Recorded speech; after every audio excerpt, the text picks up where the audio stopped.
The James Show Podcast. The James Show Podcast. Who wants to hear a good old Trump derangement syndrome meltdown? It's the James Show. News Talk 820 93.3 FM WBAP. I'm your host, James Parker.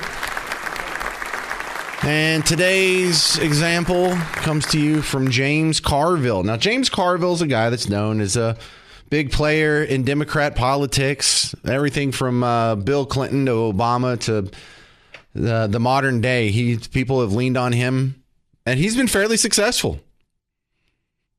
But the Trump derangement syndrome, it's how do you take a guy serious after this audio clip? Because we need somebody to take serious. Not everyone can be whimsical. Not everyone can be a comedian. Not everyone can be unreliable. There's got to be decent people you can talk to on both sides of the aisle. But after this, I mean, listen to this. James Carville admitting he has Trump derangement syndrome. But I mean, have you ever been this upset about any politician in your entire life?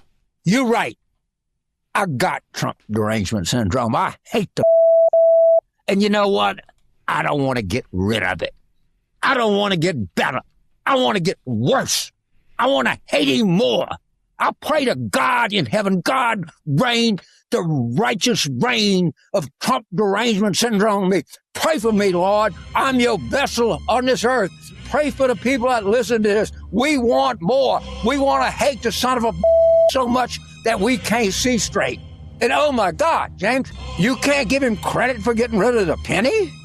Let me tell it to you straight. Oh, you go faint. It's like saying Mussolini made the trains run on time. So I'm supposed to be here. This guy's been convicted of 34 felonies. Is it by anybody's estimation? Is compliant to Putin and dictators. He's invading people with an authorization. He's got the most incompetent buffoons in Canada. So I'm supposed to give him credit for firing Kristi Noem when he actually hired Kristi Noem. Oh, and he hired Pam Bondi. What's this tin horn drugstore cowboy we got for Secretary of War? This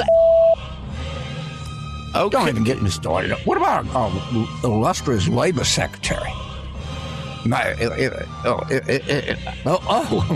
can't forget toilet seat Bobby Kennedy. I mean, you had somebody in your cabinet that snorted cocaine off of a toilet seat, and Dan Abrams is telling me I got Trump derangement syndrome. I think you do have Trump derangement syndrome. Does anyone remember all the way a month ago? Can you remember, can we rewind and have your memory work all the way back for a whole month?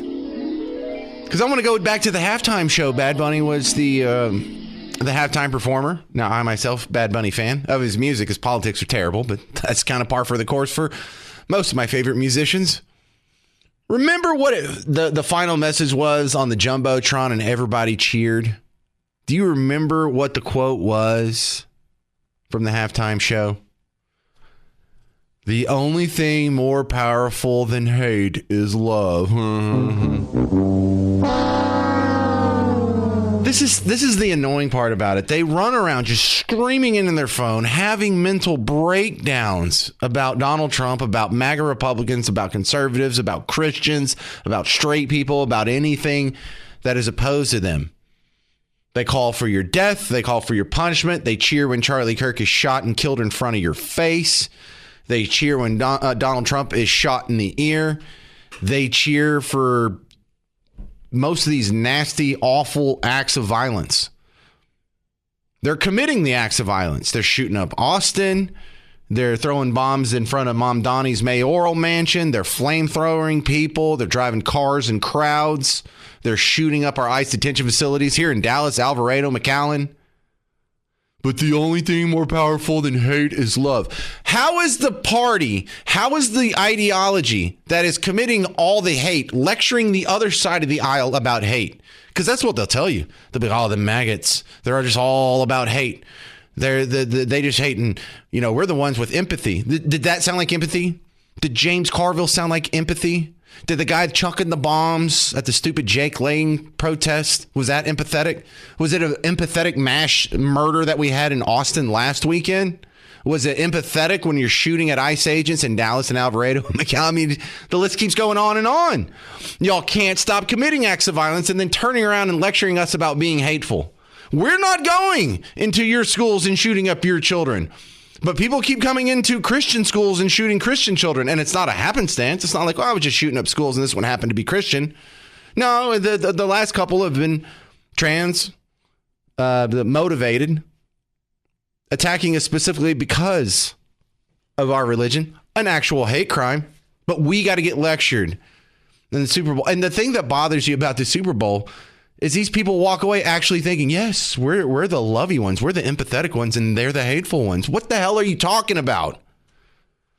Because I can come up with the sound bites like this all day, every day. Remember, I just played this one.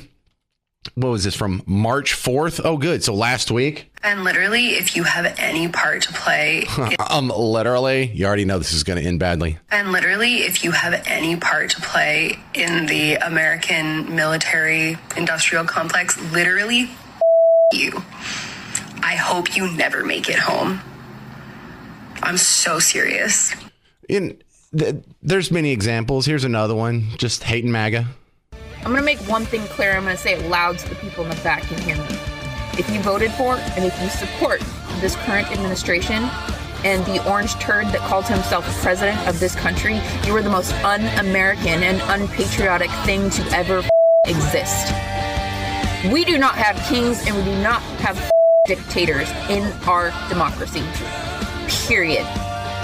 And if you do not like what I am saying, you can get the out. You are a traitor to this nation. You're an enemy of this state. Yeah, we got it. The hate runs so deep.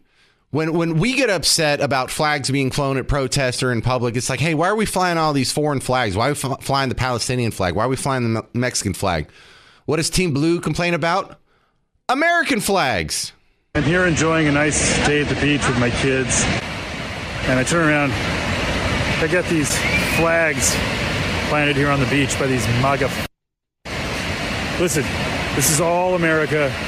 We know you didn't storm the beaches to stake out your territory on the beach. This isn't the moon. I get it. This is America. But I'm sick of my flag being represented by white nationalist trash on a beach. Go yourselves. Go bleep yourself, white nationalist trash. It's not like he interviewed them and said, hey, what's your position on white nationalism? He just made the assumption because they're flying the flag. Good Lord. I have a ton of examples. I could play them, but it would run the rest of the show. But if there is anyone on Team Blue that happens to stumble upon the show, you sure you're not the hateful ones? You sure? Because the terror attacks seem to be coming from one side. Whether it's the Antifa terror attacks at our ICE facilities, the BLM terror attacks where they're shooting our cops here in downtown Dallas, or rioting and chucking bricks through the windows and destroying businesses and setting stuff on fire. Whether it's the Muslim terror attacks, which are happening all over the place at all times on an almost weekly basis. You sure? You sure you're not the hateful ones? Because the evidence seems to point otherwise. And I mean, I hate to ask such a hack question, but really, seriously, who's more hateful? The left or the right? Because if you look at the criminal records and if you look at who's doing all the attacks, it is, and I'm not saying it's entirely one-sided, it is almost entirely one-sided. I had asked yesterday, is there any such thing as a Christian terror attack? And Brandon, one of my good listeners, pointed out Eric Rudolph in the late 90s. Remember the guy that bombed the Atlanta Olympics? There was a couple other bombings that he did. He ended up taking a few lives.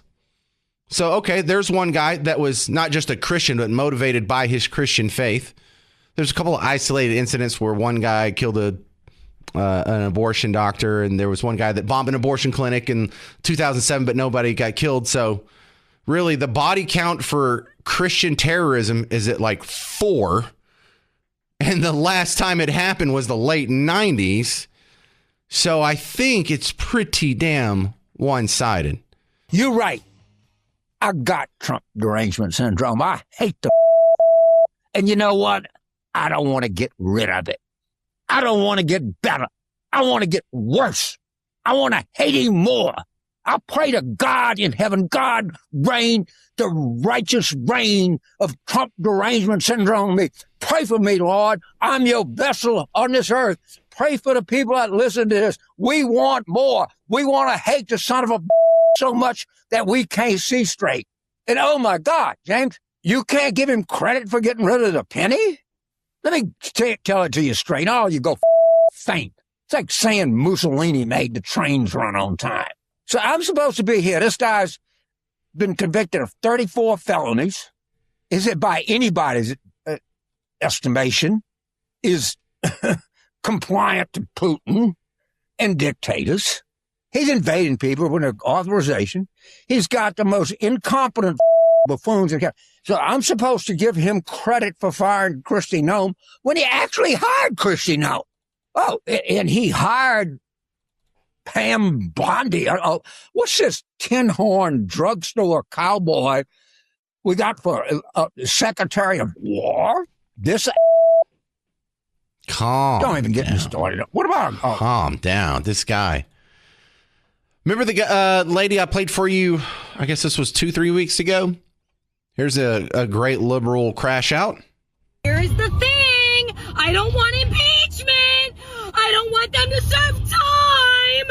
I want them taken into the city town square, hung from their ankles, and cut them from groin to chin. She's probably real fun at parties here. So you got to hear that. This is what it's like flipping through my Twitter feed. I see that. And then right after that, I'll see a lecture from this is Jacob Frey, the Minneapolis mayor. We have to meet hate with love. We are better than a bunch of ICE agents being deployed to cities around the country and ripping apart families and communities. We're better than that. And so we are going to meet that hate with love. We are going to meet that despair with hope. We are going to meet that injustice with constitutional justice ourselves. And we're going to make sure that in this very difficult moment, we do not take the bait that these ICE agents are trying to create and that the federal government, to be clear, wants. They want us to respond in a way that creates a military occupation in our city. Oh, yes. That's what we have to do. We have to meet hate with love. By meeting hate with love, do you mean firebombing Tesla dealerships? Do you mean keying Tesla cars? Do you mean chucking a brick through the front window of a Foot Locker and getting you some new Air Force Ones? Is that how you meet hate with love? What about throwing improvised explosive devices at an anti-Muslim protester in front of the mayor of New York City's house just a few days ago? Are you meeting hate with love when you gun up and go down to 6th Street and start murdering fellow Texans in Austin? Is that meeting hate with love? Where exactly are you meeting hate with love? When do we get to that part? Because when I look out my window into the real world at who is meeting hate with love, I see that it's the right-wingers and more specifically the good Christians of America who are more generous. They donate more to charity. They donate a higher percentage of their wealth to charity. They volunteer more time than non-Christians, especially you Democrats over here. When I see someone take a homeless person down here in downtown Dallas and get them into a shelter, most of the shelters down here are run, financed, and staffed with Christians, right-wing, team red Christians. Where's the atheist group that is housing the homeless and feeding the hungry here in downtown Dallas? Where's the Muslim group for that matter? Yet we've got to be told we're the hateful ones. We've got to be told we're the ones that are for hate and they're the ones for love. While they're throwing bombs at you, they're telling you, why are you so hateful? while they are burning down your businesses, why are you so hateful? While they are beating you up in the streets, why are you so hateful? While they are calling for you to be gutted from groin to chain. Is that a thing, or did she just make that up? Because I'm not sure if I heard. Here's the thing. I don't want impeachment. I don't want them to serve time. I want them taken into the city town square, hung from their ankles, and cut them from groin to chin. Yeah, so we've got to meet hate with love. So let's go firebomb some Tesla dealerships. Let's go shoot up ICE facilities. Let's go murder some of our fellow Americans. Let's chunk bombs at people. Let's do mass shootings. Let's do mass flamethrower events. And then let's apologize for all the terrorism that's happening on behalf of your own ideology while demonizing the people who aren't doing the terroristic acts. And then lecture them about being so full of hate. And they need to be more loving. Oh, thank you very much for this nice lesson in etiquette and how to be a nice guy. My last clip on this, a fun montage from Robert De Niro. Okay, well, you know, this is cable. Sorry. He's a punk. He's a dog. He's a pig. He's a con, a bullshit artist, a mutt. He's an idiot. He's a national disaster. He's an embarrassment to this country. I'd like to punch him in the face. Punch him in the face. Of course I want to punch him in the face. Right. He's so stupid. Divisive, racist, misogynist, ignorant. Stupid. He's a lowlife. A national disgrace. That scumbag. He's sick. Total loser. Fake president. Gangster. First family. Psychopathic, malignant narcissist. Narcissistic and self-centered. He's just obtuse. He's dumb. So stupid. When he's in jail, and that I certainly am looking forward to. Take him away in an orange jumpsuit. I'm going to say one thing. Trump.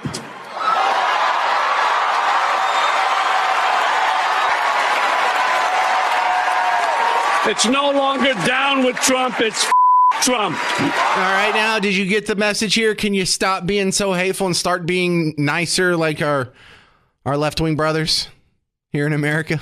Richard sent me a Facebook message pointing out I got something wrong in my interpretation of one of the sound bites. This lady doesn't hate the military. She actually wants to copulate with the military. I'm using clean words because it's after 3 o'clock and kids might be in the car. But Richard was pointing out, because I was under the impression when she says F the military, that's a bad thing. But he's thinking maybe she wants to F the military, as in maybe that's an offer. So I listened again, and he might be right. Let's try that again. It was just... Here's the thing. I don't want impeachment. Oh, wait, no, not the groin to chain lady. Where's the ear to the military guy? Yeah. And literally, if you have any part to play in... But I hate any soundbite that starts with literally. That is the worst harbinger. It's like you're about to go to the movies and like, who's in it? What? Vin Diesel? I'm not watching. And literally, if you have any part to play in the American military industrial complex, literally, you. I hope you never make it home. I'm so serious. Oh, so yeah, I think she's like, not only will she copulate with you, but she'll also let you spend the night. She hopes she doesn't make it home. I guess she wants to sleep with you. Maybe she just likes them. Maybe it's a misinterpretation and she loves the military a whole lot. But if you're just joining us, we're trying to just parse through this because the James Carville crash out's been getting a lot of play on social media, and I just love this. Let me do it again. You're right. I got Trump derangement syndrome. I hate the and you know what? I don't want to get rid of it. I don't want to get better. I want to get worse. I want to hate him more. I pray to God in heaven, God reign the righteous reign of Trump derangement syndrome. Pray for me, Lord. I'm your vessel on this earth. Pray for the people that listen to this. We want more. We want to hate the son of a so much that we can't see straight. Oh, yeah. So then they go from that to telling you have to meet hate with love. Well, let's go to the ladies on The View. Yesterday, after an immigrant tried to kill as many people as possible with an improvised explosive device over the weekend in New York City. After the previous week, an immigrant went through and street sweepered Austin, killing 3 of our fellow Texan neighbors and injuring a dozen others.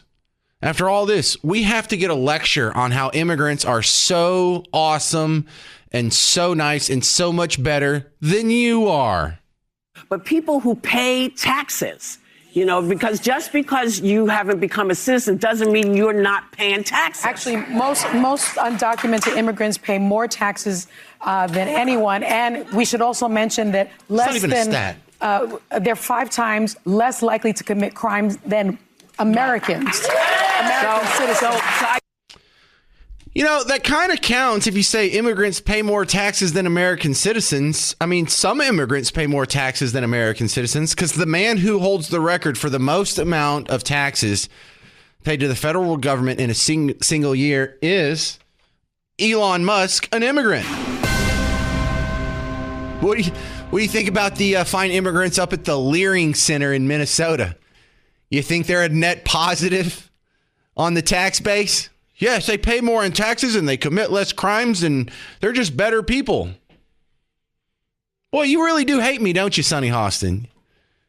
Next time you hear anyone in Team Blue, whether it's a media, a politician, your sister-in-law, griping about how poorly the Democrats do in reaching white men, straight white men, remind them of this. Remind them at every turn you take sides against them.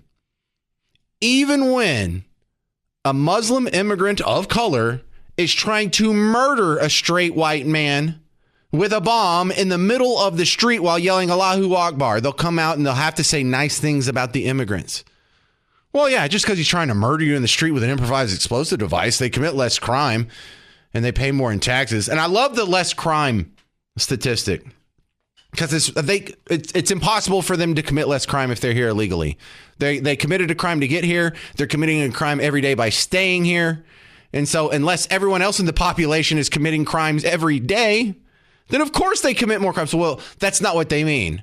What they mean, besides immigration offenses and besides fraud offenses from getting the fake ID and the fake social security number and the fake documents and the fake tax returns and the fake W-2s for your fake employment records. Other than that, if you don't count all the laws that they break, they commit less crimes than you do. That's an amazing stretch you guys are doing here. On top of that, go try and find out how well they keep the statistics on the amount of crimes illegal immigrants commit. Because it was about 10 years ago, Ann Coulter was writing a book. And in one of the chapters, she was talking about crime and immigration or whatever. And so she was trying to track down how many illegal immigrants are in our federal prison system. And she couldn't find the number. They don't keep the number. She was trying to find out, okay, well, what if I just added it all up from the state? Certainly they keep the numbers. And no, there's pretty much no records on what crimes are committed by immigrants, legal immigrants, illegal immigrants. They just don't bother to check. They don't bother to check how much they cost in Medicare and Medicaid. Or I guess it's just Medicaid. And we just started doing it in Texas and we found out, well, it's over $100 billion just for this one state in 1 year. And that's just for the people who complied when we had a whole lot of people who were voluntarily opting out of gathering that information. And so if you take incomplete data from crimes and incomplete data from the costs that they put on the taxpayers, you can come out and there will be some dishonest think tank that'll say, see, here's the proof. They commit less crime than the natives. They pay taxes. They're a net boon to the tax rolls. When you know neither one of them could possibly be true. But just for once in your life, Sonny Hostin, could you come and defend me like that? Could you defend Americans like that? Could you defend straight white males like that? Could you say one nice thing or at least be sympathetic when we're getting bombs thrown at us, when our ICE facilities are getting shot up, when our Christian schools are getting shot up, when our presidential candidates getting shot in the ear, when one of our thought leaders is getting shot in the neck and murdered in front of our face on a college campus? Can you please just, in some instance, even when we're down, even when we're at the lowest of our low, can you at one point be sympathetic or empathetic toward us? No? Show me the soundbite where she's been in, and I'll take it all back. I will retract it, and happily so. But is that really the party of empathy? The party of sympathy? the party of love trumps hate. Remember, the Bad Bunny Super Bowl halftime said the only thing more powerful than hate is love. Well, I have yet to see the love. Thank you very much, because it's never been directed at me from you guys. You know, you already knew, if you listened to the James show yesterday, all about the two guys that tried to mass murder some Americans for their Muslim ideology, motivated by their Muslim ideology. We know that they're immigrants. We know that they were not born here. We know that they're naturalized citizens through their family. We know that they live in Pennsylvania and they're not downtrodden. They're not oppressed. In fact, they're middle class, if not upper middle class. We know they have no real grievances. We know that. So the one thing that was driving them was their belief in Islam. We know that they tried to murder some people in a terrorist attack simply for disagreeing with them politically, or I guess religiously. Same thing to them. And after all this is how CNN decided to remember the situation yesterday. This was only up for a few minutes, and they got drugged so bad online they had to take it down. Here's the quote, and it's only 2 sentences. Two Pennsylvania teenagers crossed into New York City Saturday morning for what could have been a normal day, enjoying the city during abnormally warm weather. But in less than an hour, their lives would drastically change as the pair would be arrested for throwing homemade bombs during an anti-Muslim protest outside of Mayor Zoran Mamdani's home. Here's what we know so far. Yeah, Pennsylvania teenagers, not Muslim terrorists, not Muslim immigrants, Pennsylvania teenagers, as if the defining characteristic of who they are and why they are there and did what they did is because they are teenagers from Pennsylvania. What kind of garbage is that? Oh, we better look out for teenagers now? We better keep an eye out for those Pennsylvanians. No, you better look out for the Muslim immigrants. Those are the ones who keep doing this over and over. That's the ones who did it in New York City this weekend. It was Austin last weekend. There has been a string of Muslim terror attacks all up and down America. But look out for Pennsylvania teenagers. Yeah, they had to take that one down pretty quick. Now, this next story I absolutely love, and I'm trying to get Kara Mendelson on the show. She is a city councilwoman here in Dallas, and she was pointing out some things that came out in the first report, the first round of numbers that we got from DART when it comes to the Silver Line. New people, the Silver Line. DART, our public transportation system, just opened a new train line from Plano to DFW International Airport. So the upper middle class, affluent people of Plano can enjoy the violent, stinky hellscape that is public transportation. It makes no sense. It's one of the dumbest things that we've done in Dallas, and that's a bold statement considering, the rest of DART is such a huge, embarrassing failure. But in this one, it comes out that DART made some promises. DART was telling you that when we open the Silver Line, the estimate on how many riders it's going to have every day, and they're talking about from after the first week, they were estimating 5,630 riders on the DART Silver Line a day. Here's the real world. It's less than 2,000 a day, and the last daily number reported, 1,130. It's a huge, embarrassing failure, just like every DART project has been. They lie to you so they can go spend $1.65 billion to build a train that no one wants, or that few people want. That's nothing but a waste of your money. And the takeaway from this is, I guess the Silver Line was a bad idea. No, the takeaway from this is they're lying to you in the same manner about City Hall right now so they can demolish it and hand it over to some money and interest. That's the takeaway. I'll try and get Kara Mendelson on tomorrow or the next day or eventually to find out about this. More coming up on the James Show. Stick around. Mark Levin's up next. I'm about to go put up the podcast for this fine show. You can check that out wherever you listen to podcasts. I'm James Parker on News Talk 820, 93.3 FM WBAP. The James Show Podcast. The James Show Podcast.